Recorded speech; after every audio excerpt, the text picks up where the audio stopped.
मदनपुर नामक राज्य में एक जयवीर नाम के बड़े ही दयालु राजा राज्य करते थे। वो बड़े ही दयालु और उदार थे। वो अपनी प्रजा का बहुत ही अच्छे से ध्यान रखते थे और उनकी हर समस्या को अच्छे से ध्यान से सुनते और समझते थे। एक दिन राजा ने मंत्री को बुलवाकर पूछा, मंत्री जी, हमारे राज्य में सब ठीक तो है ना?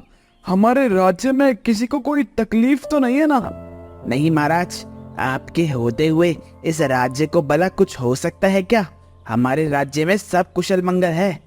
हो, मैं मेरे राज्य में ऐसा ही चाहता हूँ कि सब लोग कुशल मंगल रहें, और फिर भी मुझे तसल्ली के लिए एक बार जाकर देखना ही होगा कि सब ठीक तो है। फिर जैसे ही रात होती है, राजा अपना भेष बदलकर अपने ही राज्य के नगर में घूमने लगता है और घूमते हुए वहाँ एक गांव में पहुँच जाता है, जहाँ कमल नाम का किसान और उसकी पत्नी शांति दोनों बातें कर रहे होते हैं। इस साल फसल बिल्कुल भी अच्छी नहीं हुई है और हमारे पास और बीज लाने के लिए धन भी नहीं है, जिससे हम फिर से दोबारा फसल उगा सकें। आप एक काम क्यों नहीं करते हो? राजा के पास जाकर अपनी समस्याएं क्यों नहीं कहते हो? मैंने सुना है हमारा राजा जयवीर बड़ा ही दयालु और उदार है। क्या पता वो कोई हमारी मदद कर दे। अरे, राजा के पास जाना इतना आसान नहीं जितना तुम समझ रही हो। राजा से मिलने के लिए दरबारी मुझे रोक लेंगे और वो मुझे अंदर भी नहीं जाने देंगे। देखिए, फसल भी खराब हो चुकी है और घर में खाने के लिए भी कुछ नहीं बचा है। पूरे साल हम बिना अन्न और धन के कैसे रहेंगे? मेरी मानो तो आप कल सुबह ही राजा के पास चले जाओ। ओह, तुम कहती तो ठीक हो। मैं कल ही राजा के पास मदद के लिए जाता हूँ। बाहर खड़ा राजा किसान और उसकी पत्नी की बातें सुन रहा होता है। राज्य में फसल खराब होने के कारण सभी किसान दुखी हैं और मुझे इसकी भनक तक नहीं है। फिर राजा अपने महल चला जाता है और पूरी रात बस किसानों के बारे में सोचता रहता है। सुबह होते ही राजा जयवीर सभी किसानों के खेतों में पहुंच जाता है और उनकी खराब फसल देखता है, जिनमें कमल किसान की भी फसल होती है। फिर वो सभी किसान और कमल किसान से फसल के बारे में पूछता है। ये तुम्हारी फसल को क्या हुआ है? ये खराब कैसे हो गया? महाराज, इस साल अधिक बारिश की वजह से फसल ठीक से हो नहीं पाई और खराब हो गई, और हमारे पास इतना पर्याप्त धन नहीं है जिससे हम दोबारा फसल उगा सकें। ये सुनकर राजा और सभी मंत्री बहुत दुखी हो जाते हैं और फिर राजा अपने मंत्री से कहकर कमल और सभी किसानों को भी बीज दिलवा देता है। फिर सभी किसान उस बीज से फिर से अपनी फसल को दोबारा बोना चालू कर देते हैं, लेकिन कमल किसान के मन में लालच आ जाता है और वे थोड़े ही बीज अपने खेतों में डालता है और बाकी के सारे बीज बचा लेता है। आप जो कर रहे हो ना, वो ठीक नहीं है।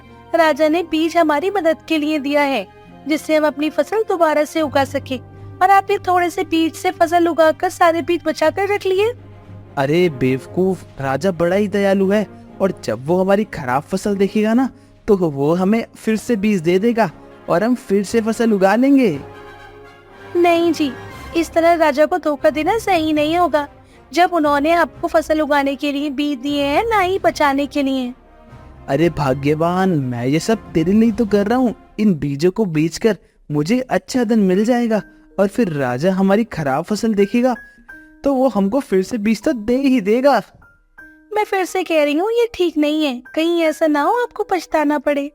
कमल की पत्नी कमल को खूब समझाती है, पर वो उसकी एक बात नहीं सुनता और सारा धन बचा लेता है।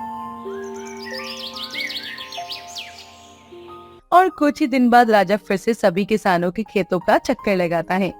किसानों की अच्छी फसल हुई है इस बार तो, पर ये क्या, कमल का खेत सूखा का सूखा ही पड़ा है। फिर राजा कमल से उसकी खराब फसल के बारे में पूछता है। महाराज, आपने जो बीज मुझे खेतों में उगाने के लिए दिए थे ना, वो ना जाने कहाँ गायब हो गए, और मेरे पास इतना धन भी नहीं था जिससे मैं दोबारा फसल को उगा सकूं। ठीक है, तुम चिंता मत करो, मैं तुम्हें फिर से बीज दिलवा दूंगा जिससे तुम अपनी फसल उगा सकोगे। ये सुनकर कमल बहुत ही खुश होता है। सही है, राजा को कुछ पता नहीं चला और मुझे बीज भी मिल गए, और फिर मैं इन बीजों को जमा करके बेच दूंगा और फिर मुझे इसके अच्छे दाम मिल जाएंगे। फिर राजा अपने मंत्री से कहकर कमल को फिर से बीज दिलवाता है और कमल फिर से उसमें बीज बचा लेता है और थोड़े से ही बीज में अपने खेतों में बोने के लिए डालता है। कुछ ही दिनों के बाद राजा फिर से सभी किसानों के खेतों का चक्कर लगाने आते हैं, तो वह फिर से कमल की खराब फसल को देखता है। तो वह कहता है, अरे क्या इस बार भी कमल की फसल खराब है? पर कैसे, क्यों? कमल, मैंने तो तुम्हें बढ़िया बीज दिए थे, फिर भी तुम्हारी फसल क्यों खराब हो गई? महाराज, इस बार भी जो आपने बीज दिए थे वो ना जाने कहाँ गायब हो गए। पता ही नहीं हो रहा महाराज, ये बीज जा कहाँ रहे हैं। अच्छा, हर बार बीज खराब तो नहीं हो सकते, जरूर दाग में कुछ काला है, मुझे पता लगाना होगा। फिर राजा कमल को इस बार बीज के बदले धन देता है। अच्छा ठीक है, यह धन की पोटली है, इससे तुम बीज खरीद कर अपने खेतों में फसल उगाना, और हाँ, इस पोटली को कल सुबह ही खोल कर देखना। जी महाराज, जी महाराज। इस बार राजा ने मुझे बीज के बदले धन ही दे दिया, ये तो बड़ी ही अच्छी बात है। अब मुझे बीज बेचने की जरूरत भी नहीं पड़ेगी।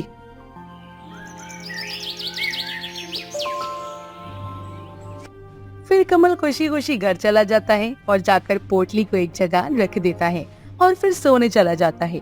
और फिर जैसे ही रात होती है तो उस पोटली को काट कर चूहे निकलते हैं, क्योंकि राजा ने उस पोटली में चूहे रख दिए थे। तो वो चूहे कमल के सारे जमा किए हुए बीजों को खा जाते हैं। मेरा धन, अरे मेरा धन कहाँ गया? ये अलमारी में तो रखा था, मैं तो लुट गया, बर्बाद हो गया। अब मैं फसल के लिए बीज कहाँ से लेकर आऊंगा? मैंने तो पहले ही कहा था कि ये सब मत करो, अब भुगतो।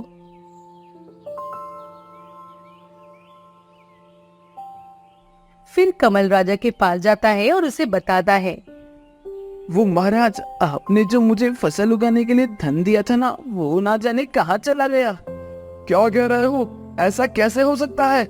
महाराज, मैं सही कह रहा हूँ महाराज।